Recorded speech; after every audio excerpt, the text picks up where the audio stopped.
And I'd say to Douglas, I mean, I agree, fundamentalism is bad. I think we're pretty much all agreed on that.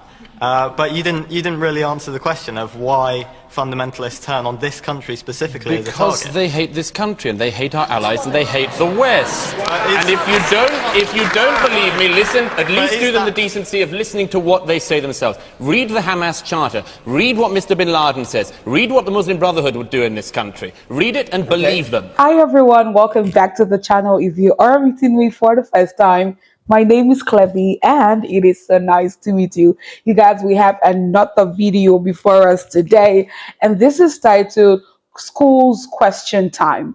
And I am seeing a lot of names who are here, and I'm guessing this is the panelists. We have Id Milban, Douglas Murray, Saida Wasi, and Davina MC. You guys, this looks interesting.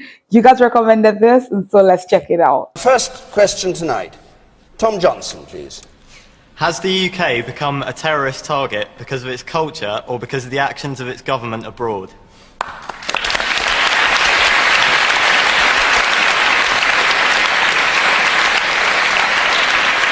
Douglas Murray. Well, I'd first of all say absolutely not to do with our actions abroad, but put that in with one rider. If it were the case that because of our foreign policy people think they have the right to blow up people going to nightclubs and to blow up those fleeing from the first blast, as seems to be the case, then I'd say you have a choice in front of you, much like the choice we had a few weeks ago over whether or not Britain, the British state, has the right to decide who gets knighthoods, or whether crowds in Pakistan who burn books they can't read have that right. And we have the same choice now, which is whether or not British foreign policy will be run by the British government in the interests of the British state, which I think is the case, or whether or not we just allow other people who let off bombs here or in Baghdad or anyone else who want to terrorize us, whether we allow them to run our foreign policy. That's the choice before us. So what's your answer to the question? The cause of the terrorism? The answer is that the cause of the terror is Islamist fundamentalism, which is a version of Islam, a politicized version of Islam, which is wreaking havoc across the globe and has been doing so for many years, and which was aiming to attack this country and our allies before the invasion of Iraq, before the invasion of Afghanistan, and indeed even before 9/11. That is the truth.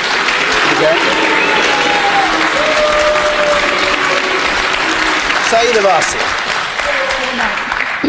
I think that there can never be any justification for the use of violence against civilians, and I think we need to make that point very clear, and I'm sure all of you in this room would agree with me on that. But there are two separate issues that you asked. Is the culture issue that you raised. I think there is a concern about culture in this country. I think that it's a concern about what it means for us to be a British people today, and whether we're comfortable about our identities. And certainly my role as Minister for Community Cohesion, I will be looking at ways in which we as British people have ease within each other rather than feeling uncomfortable, which I understand that some communities are. In terms of foreign policy, I think it's quite right for us to raise legitimate concerns about our foreign policy, but I don't think it's right to make that link then to say, well, because of that, people have the right to come and wreak violence in our country. But hang on, nobody was... you promoted yourself to minister. I think you meant shadow minister. Shadow minister. Yes, not quite there yet, no. A little way to go. But the question was whether we're a target because of the actions of the government, not whether that legitimizes terrorism. Isn't that right, Tom Johnson? Where's Tom Johnson? Yes. Yeah, and I'd say to Douglas, I mean, I agree, fundamentalism is bad. I think we're pretty much all agreed on that. But you didn't really answer the question of why fundamentalists turn on this country specifically as a target. Because they hate this country, and they hate our allies, and they hate the West. And if you don't believe me, listen. At least do them the decency of listening to what they say themselves. Read the Hamas Charter. Read what Mr. Bin Laden says. Read what the Muslim Brotherhood would do in this country. Read it and believe them. Davina McCall. Hold on, I'll come to you in a moment. Davina. Well, as a sort of non-political person, I would have to say that I feel that that's twaddle, because actually...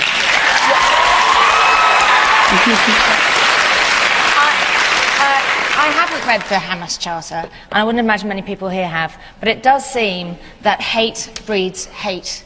And our foreign policy has been to go into countries that aren't waging war with us and going completely and Afghanistan? Yes, no, but Afghanistan itself as a country did not wage war with us. No, it allowed terrorists to breed No, there, as but did Mr. that's Hussein. not waging war with us. That's something Terrorists completely don't breed different. No, I'm sorry. They train.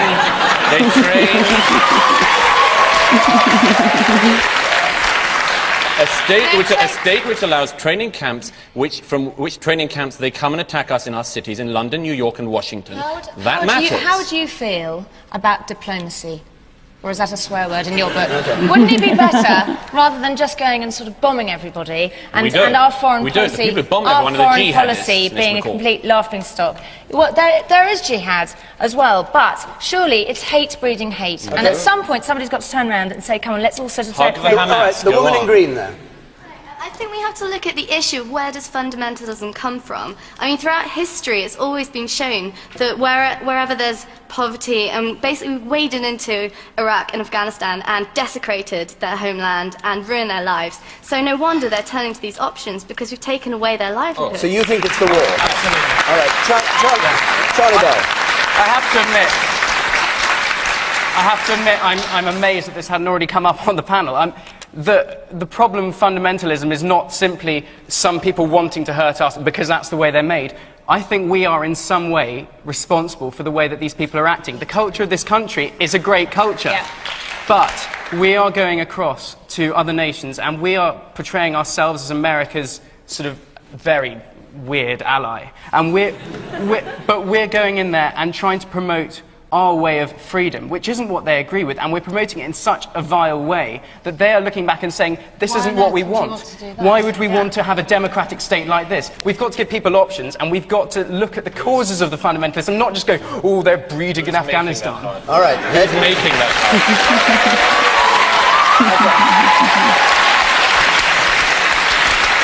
Ed Miliband, we're promoting our freedom in a way that, in effect, stirs up terrorism against this country.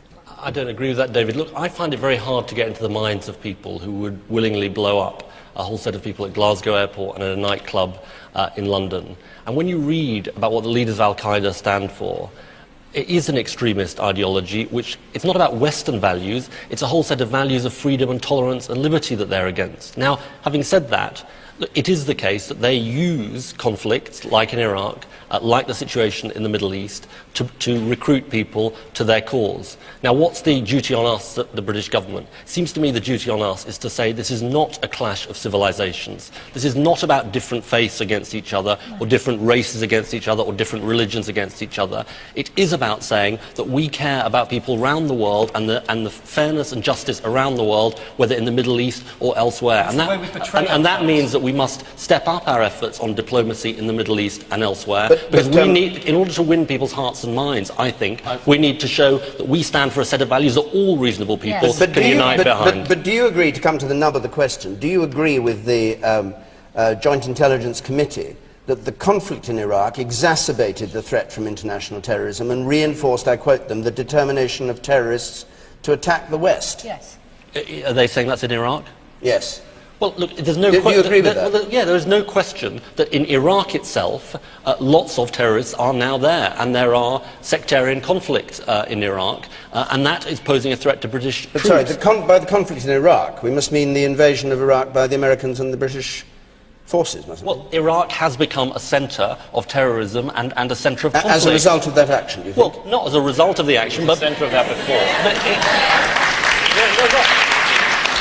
Look, it has become a place where there is a big war on terrorism being waged. Now, the question for us, I think, is we've established a set of obligations to the Iraqi people by being there. Now, you could say, well, let's just get out immediately. I don't think that would be the right thing to do, personally, because I think having gone in there and being there now at the behest of the Iraqi government, we have a set of obligations we have to fulfil to them. That isn't quite the question. The question was about causation, not about what you do now. The person in white there, the man in the white T-shirt. You, sir. Yes, fire away. Hi, well, surely it's a bit of both. I mean, without a doubt, Iraq and Afghanistan have exacerbated the problem, but 9/11 happened before any of it. There was obviously hatred and resentment against Western civilization before Iraq or Afghanistan. Look at the embassy bombings in Africa. There were terrorist attacks happened before. Were there attacks on Britain before No, there weren't. But if you want to look, if you say that we're so closely tied up with America, then surely kind of our policies and theirs, it works together. Okay, the woman at the back there on the two away from the gangway. Do you think withdrawing troops from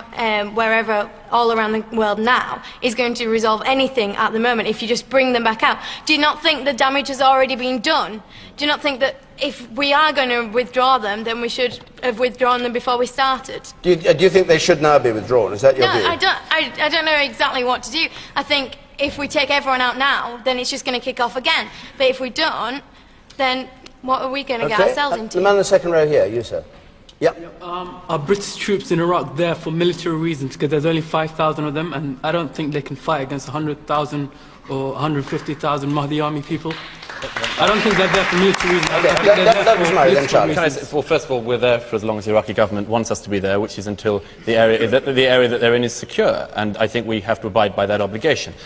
Two things. First of all, Ms. McCall referred to that not having read the Hamas Charter. If you are going to comment on this, you could at least do the people who desire to kill you the decency of trusting their word.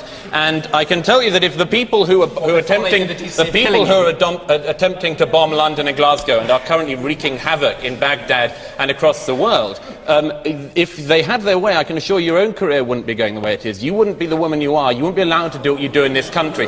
That is the same, and that is the same for everyone in this room. And you should not be, and you should not take that for granted. And one other thing, I should just add to that. There's been a lot of cynicism in this room about this already tonight. But our troops in Iraq did not only go into Iraq for one reason. The people of Iraq had been living under a totalitarian dictatorship for decades, and many people thought that that was our fault. We get blamed when we intervene and when we don't. It was the same in the Balkans. We get blamed when we intervene and when we don't. If you... All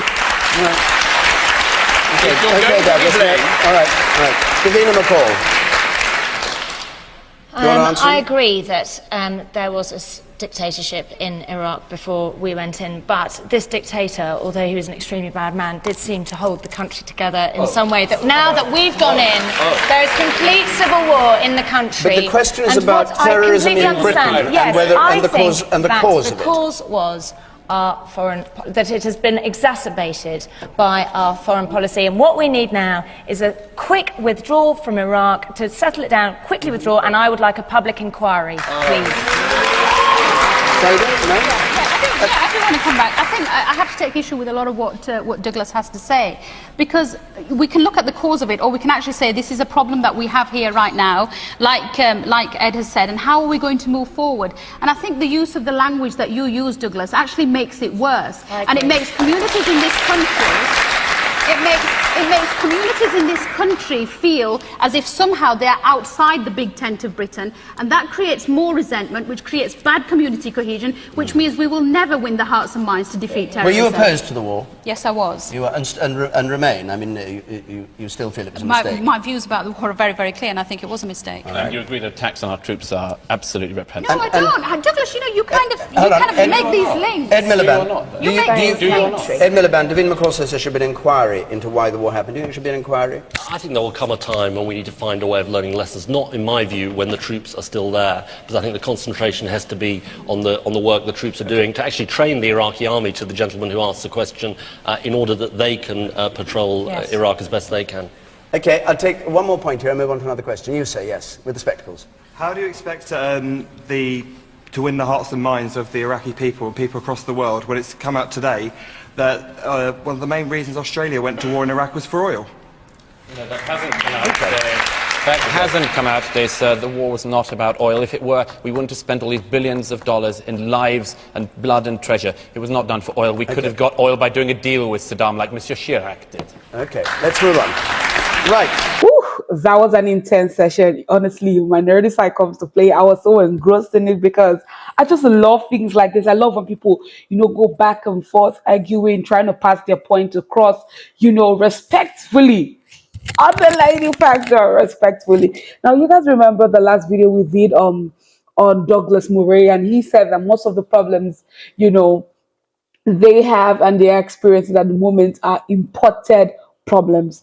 If you can remember what he said, he said these are imported problems. Now, it's like your involvement with these people, to him, Douglas is of the opinion that if we involve ourselves or not, we are still going to get called out for it. Like if we don't do anything, they will still talk.